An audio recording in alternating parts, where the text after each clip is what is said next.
सार्वजनिक सेवा प्रसारण।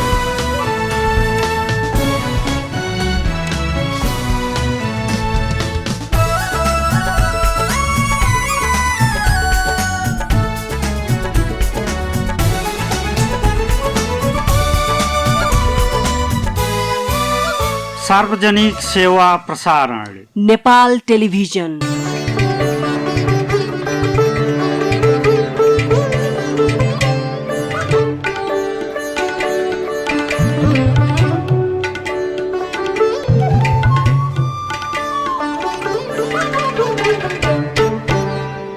दर्शकबिन नमस्कार। और दर्शन कार्यक्रम में हम कार्यक्रम संचालक विक्रमणि त्रिपाठी आप लोगन का हार्दिक स्वागत करीथन। जैसन कि आप लोग जाना जाता है, यही कार्यक्रम के मार्फत हमरे अवधी समाज के अलग अलग गतिविधियों के बारे में जानकारी पेश करता आवा गया है। यही संदर्भ में आज हम आप लोगन के सामने अवधी समाज के बारे के ये जानकारी पेश करे चाहिथन। अवधी संस्कृति प्राचीन संस्कृति मध्य के एक हुआ। यह संस्कृति का हमरे गंगा यमुनी संस्कृति के रूप में जाना जाता है।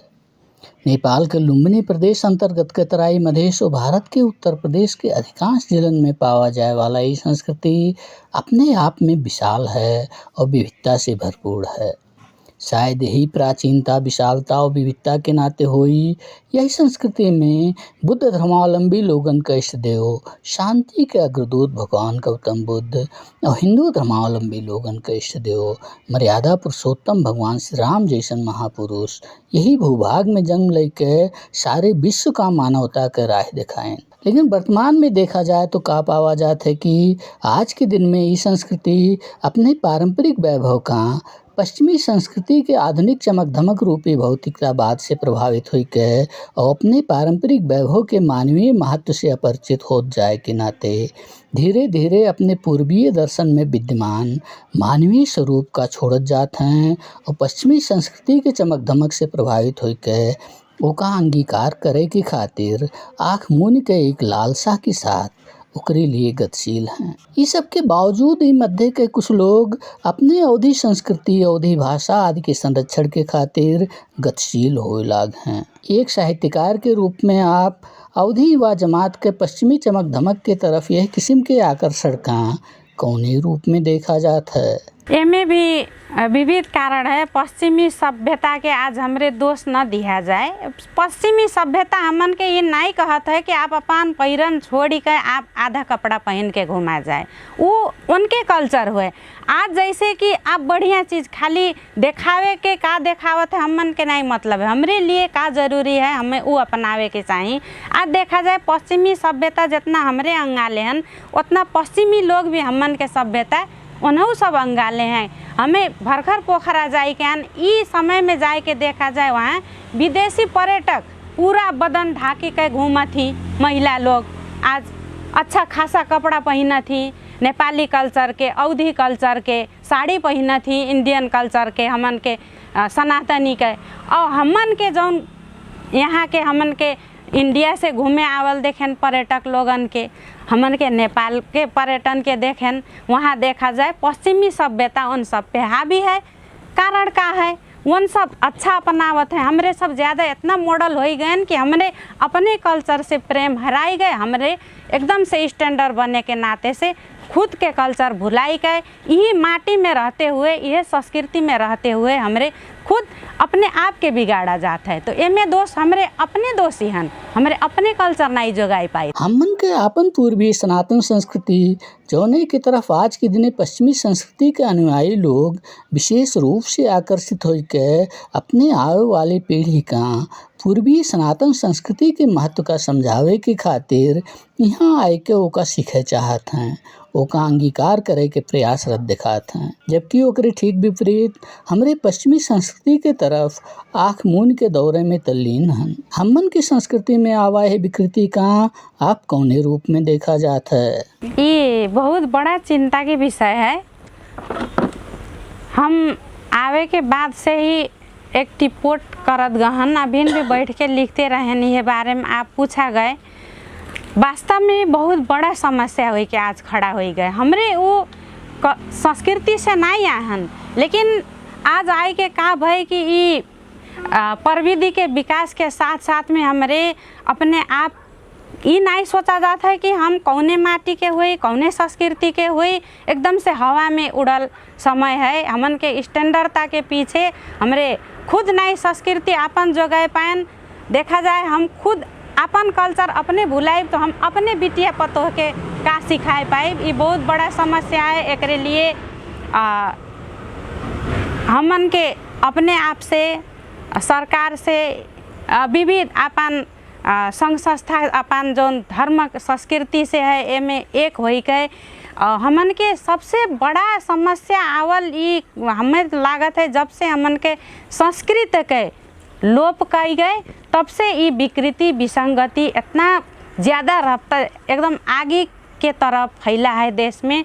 एक बहुत बड़ा जटिल समस्या के सामना करे के बहुत ज़रूरी है। आप एक नेपाली मातृभाषी साहित्यकार होए के बावजूद यह भूभाग के अवधी भाषा अवधी समाज की संस्कृति के संरक्षण और संवर्धन में निरंतर रूप में सक्रिय हुआ जाता है। अवधी भाषा में साहित्य लेखन के साथ है यहाँ की संस्कृति के संरक्षण और संवर्धन के खातिर यही किस्म से सक्रिय होए के सोच आप में कैसे आया? जैसे कि नेपाली भाषा माई के भाषा रहा, राष्ट्रभाषा, तैसे माटी के भाषा से भी हमें बचपन से ही बहुत प्रेम रहा। काहे से कि यही माटी में खेलें, यही माटी में बड़ा भयन और यही माटी के साथी संगति के साथ रोज के आना जाना उठा बैठी रहा और वही कल्चर में साथी लोगन से विभिन्न पर्व में भेंट घाट और बोली भाषा के क्रम में अवधी भाषा से बहुत ही ज़्यादा प्रेम रहा, लगाव रहा। यही के नाते जब कलम चलावे लागेन तो हम सोचें खाली अपने माई के भाषा से भर नहीं हुई, अपने जिला के लिए, अपने माटी के लिए, अपने भाषा में भी हमें कुछ लिखे के चाहिए तो अवधी में भी हम लिखे शुरू की हैं। कौनो संस्कृति के संरक्षण के साथ है वहाँ के बच्चन के शैक्षिक गुण स्तर में दीर्घकालिक सुधार लावे के खातिर उन्हीं की मातृभाषा में शिक्षा दे की जरूरत होता है। आज के दिन में विश्वव्यापी रूप में यही मान्यता पर आधारित रह के अपने अपने देश में वहाँ के लोग अपने शैक्षिक क्रियाकलाप का आगे बढ़ाए हैं। यह भूभाग में सक्रिय साहित्य सेवी के रूप में आप अवधी भाषा में शिक्षा दे के यह जरूरत कहाँ कौने रूप में देखा जाता है? हमन के ज़माना में अवधी भाषा में स्थानीय पाठ्यक्रम में कोनो लागू नहीं रहा, खाली बोली चाली के भाषा रहा तो वही किस्म से हमरे सिखा गए। लेकिन आज आई के जैसे कि बच्चे लोगन के पढ़े में भाषा के बहुत समस्या है। जैसे कि कोनो भी भाषा हमरे हमन के नेपाली भाषा में बुआ कहा जाता है अपने पिताजी के, तो अवधी भाषा में बुआ के हमरे जैसे कि फूफू के अवधी भाषा में बुआ कही जाता है। तो ये जैसे भाषा के बहुत समस्या है तो छोट बच्चन के लिए पढ़े के लिखे के जौन समस्या है तो इस समय में विभिन्न संस्था से भी शुरू कई गए है। जैसे रूम टू रीड भय और विभिन्न स्थान से ये मांग हो जाता है कि बच्चन के लिए छोट में पढ़े के लिए अपने मातृभाषा में ये भाषा अगर लागू हो जाए तो पढ़े में सहज होई। तो जैसे कि हमन के जम पालम भी ये अगर होत तो हमन के बोले में तो सहज है लेकिन लिखे में उतना शुद्धता नहीं है, उस शुद्धता आएगा होत एक नाते ये भाषा लागू हो बहुत ज़रूरी है। आप नेपाली भाषा के शिक्षक के रूप में लगभग 2 दशक से अवधी भाषी विद्यार्थियों का पढ़ावा जाता है। एक शिक्षक के रूप में अपने यह भूमिका के निर्वाह करे के क्रम में यहाँ के बच्चन में कौने कौने किस्म की समस्या पावा जाता है? अब पाठ्यक्रम के हिसाब से हमरे जब पढ़ावा जाता है तो पाठ्यक्रम के हिसाब से पढ़ाए से पहले तो नेपाली भाषा में पढ़ाओ तो मातृभाषा में उल्था करो बच्चन के मातृभाषा में। अब ये तो अवध क्षेत्र हो तो अवध क्षेत्र में अवधी भाषा यहाँ के बच्चन के पहला भाषा हो आमा काखे गोद के भाषा तो वो भाषा होए के नाते बच्चन के हमन के व्याकरण सिखाए में, शब्द भंडार के विकास करे में, लिंग परिवर्तन सिखाए में, ये भूतकाल भविष्यकाल सिखाए में बहुत ज़्यादा कठिन है। उन्हन के जैसे यहाँ हमरे आमा कह के पढ़ावा जाता है, अवधि में अम्मा कह के बोला था तो लिखाई में भी वही भाषा आवत है।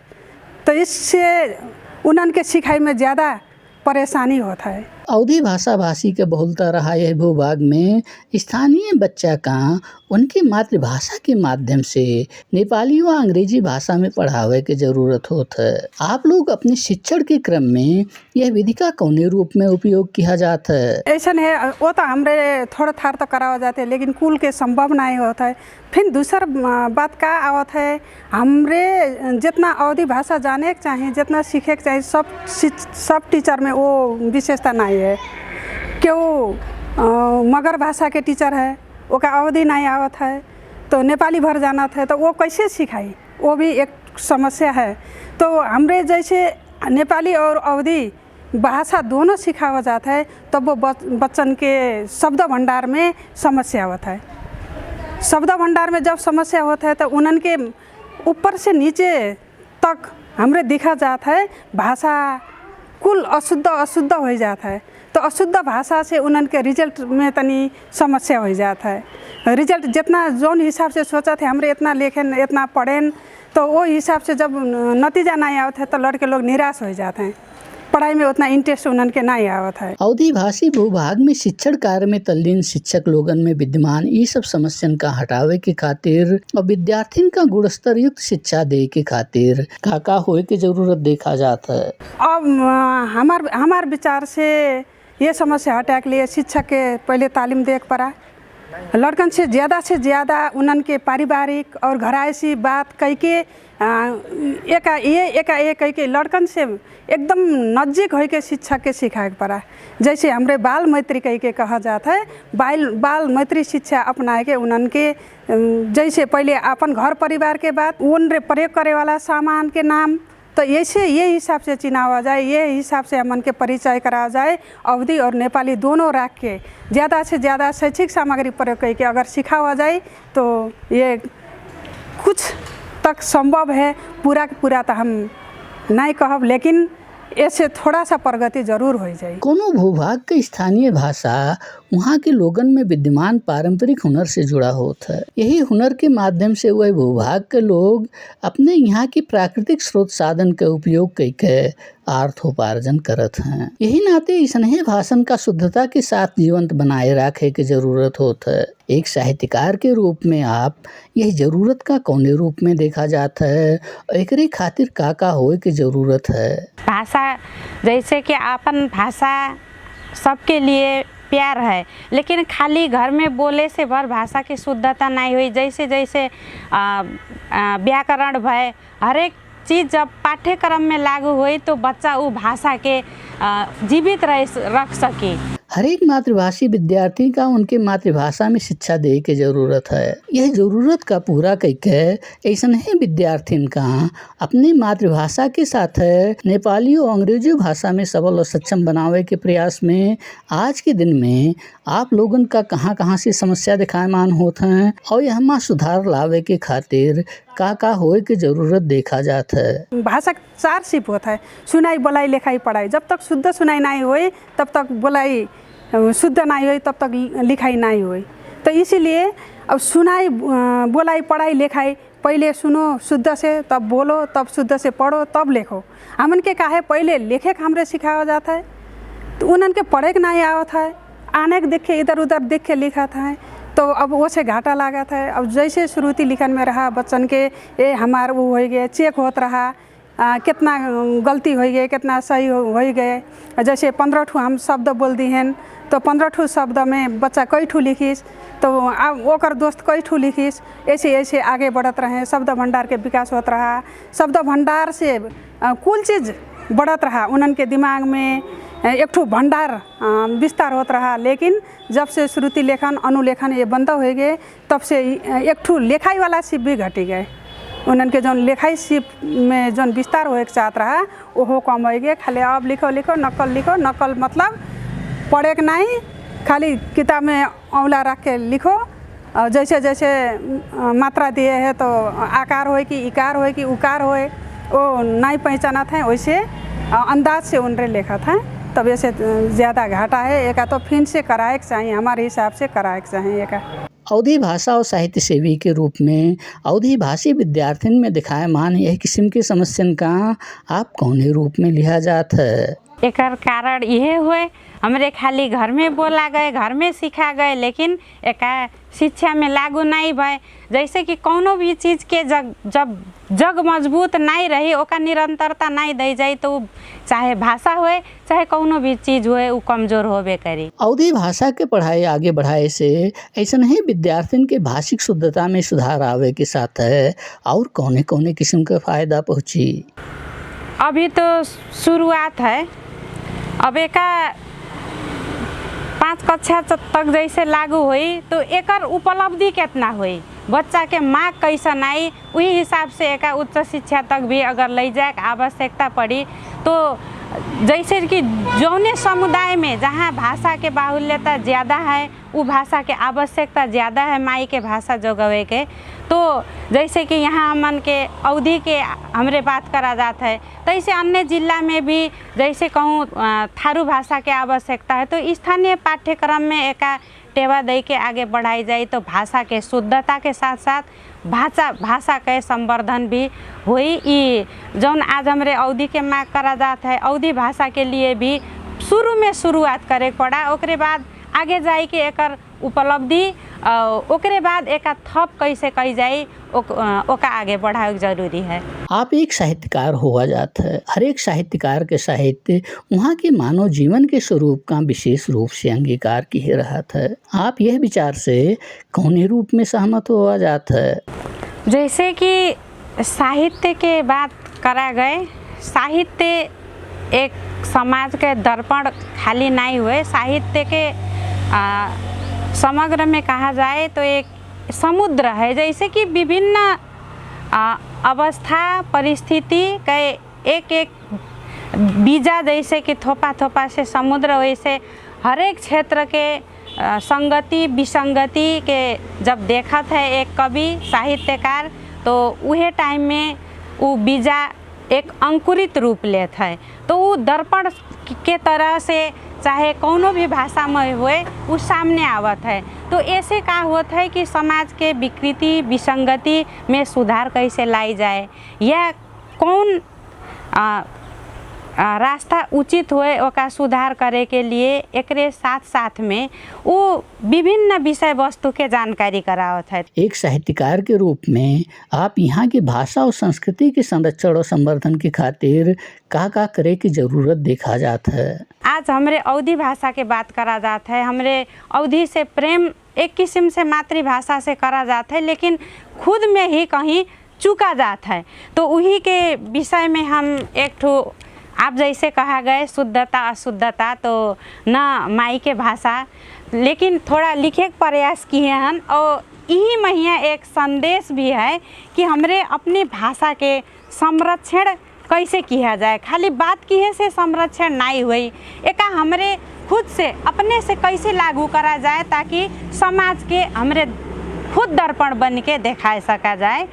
तो अवधि संरक्षण कैसे हुई यह शीर्षक में हम ये 2080 8 महीना 18 गते लिखल एक कविता है। इसे कवि गोष्ठी में कहीं गए तो वहाँ देखें अवधि भाषा के बात होत रहा, लेकिन ज़्यादातर भोजपुरी में गाना या कविता जब हम सुनें तो हम तो शुद्ध अवधिये बोलें खेलें, यही के नाते से वो टाइम में हमारे मन में एक बीजारोपण भा रहा, तो वही के आज हम आपके सामने परोसे के चाहित है।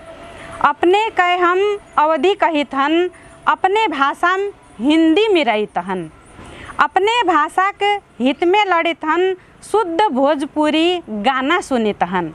ऐसे कैसे होई संरक्षण भाषा संस्कृति अवधि प्रवर्धन, कैसे करवे अवधि भाषा संरक्षण, आपन गलती देखी न पायन। अब हम करबै एक संकल्प, बोलबै अवधि नाही विकल्प, लड़के बच्चे सबके सिखेबै मातृभाषा के महिमा बतैबै, गैबै कहरवा धोबिया बिरहा पहिरब हम तो धोती कुर्ता, ऐसे करबै आपन संस्कृति संरक्षण तब्बे होई अवधि प्रवर्धन। अपने घर में अवधि बोलबै, भाषा शुद्ध और ठेटे बोलबै, लड़के के अब खूब पढ़ेबै, अपन भाषा अवधि सिखेबै, योग ध्यान और जीवन शैली सुंदर बनावे के बारे में बतैबै, ऐसे कोशिश करबै तब्बै आपन हक हम पाइबे करबै। अब तक अनेक दोष दिहन हम, आपन भाषा में शर्म किहन हम, आपन भेष अपनेन भुलानेन, आनेक पहिरन झारत रहेन हम, आपन खाना अपनेन छोड़ेन, मोमो चाउमीन में डटा रहेन हम, ऐसे गलती कैसे हो गए, सवा चेत अब हमें हो गए, अब हम खाबे भौरी सातु, भुजिया चाउर हो रहा आलू, पूड़ी सोहारी माइक हाथे, फारा सोइना बहिनिक साथेम, भाई बंधु में प्रेम बाँटबै, सुख दुख सबसे मिलकर काटबै, ऐसे हुई समाज सुधार, भाषा संस्कृति और जन कल्याण, ऐसे हुई समाज सुधार, भाषा संस्कृति और जन कल्याण। हर एक साहित्यकार अपने यहाँ की भाषा के भाषिक शुद्धता के खातिर विशेष रूप से चिंतनशील रहता है। आपके विचार से अवधी भाषा की भाषिक शुद्धता में कहाँ कहाँ और कौने कौने किस्म के समस्या दिखाए मान हैं? जैसे कि आज के अवस्था में देखा जाए, कोनो भी भाषा में शुद्धते नहीं रह गए, एमे पूरा मिक्स भाषा बोली जाते है, एक विविध विषय हो सकत है। हमें लागत है जैसे कि बच्चा के स्थान परिवर्तन, दादा माई कर्मचारी हैं, व्यापारी हैं, आज यहाँ है, आज पूर्व हैं, बिहान पश्चिम, पर उत्तर दक्षिण, तो ये विविध जहाँ जहाँ जात हैं वहाँ भाषा उनके का होता है, मिक्स हो जाता है, मिरई जाता है और अपन शुद्धता हेरा जाते है। काहे से कि घर में भी मॉडल ज़माना आई गए, दादा माई भी आज जैसे कि अपने भाषा से ज़्यादा स्टैंडर्ड बने के नाते दूसरे भाषा से प्रेम करते हैं, तो बच्चे भी वह सीखत जाते हैं, आधा इंग्लिश, आधा नेपाली, आधा हिंदी, आधा अवधी, ये मिक्स होए के विविध कारण है। और स्कूल में भी वह हालत है, 5 तक ले जाए के बोर्डिंग डाल दिया जाता है, वहाँ मम्मी डैडी वहाँ सिखाई जाता है, घर में आवत है दादा माई कहें भी शर्म, वहाँ भी मम्मी डैडी, और ये कुल विविध समस्या है आज के। आज हमरे खुद शुद्ध नहीं हैं तो बच्चे कैसे शुद्ध हुए हैं। यही के साथ अब हमारे कार्यक्रम के अंत में आ चुका हन। यही कार्यक्रम के अंत में आप दर्शक महान भाव लोगन से और का कहे चाहा जाता है? जैसे कि सनातनी हमरे चाहे नेपाली, चाहे अवधी, चाहे अन्य भाषा भाषी जौन सनातनी हन, तो हमन के लगभग संस्कृति एक ही है, लेकिन का है कि उनमें जौन विधि विधान है वो थोड़ा फर्क है और भाषा फर्क है। तो वो जैसे कि एक स्थानीय गांव ठाव में रहे के नाते अगर एक होई के कोनो भी पर्व हुए या कोनो भी चीज़ हुए, अगर समझदारी से मनाए सका जाए तो ओका नज़दीक बनाए जाते हैं और दोनों समुदाय एक मिल के समाज में भाईचारा कायम कर सका जाता है। तो एकरे लिए जैसे कि भाषा लगायत कल्चर हर एक चीज़ एक दूसरे के सम्मान करे बहुत ज़रूरी है। और दर्शन कार्यक्रम के समय पूरा हो चुका है। हम कार्यक्रम संचालक विक्रमणि त्रिपाठी और दर्शन परिवार का विदा दिया जाए। नेपाल टेलीविज़न देखत रहा जाए। नमस्कार।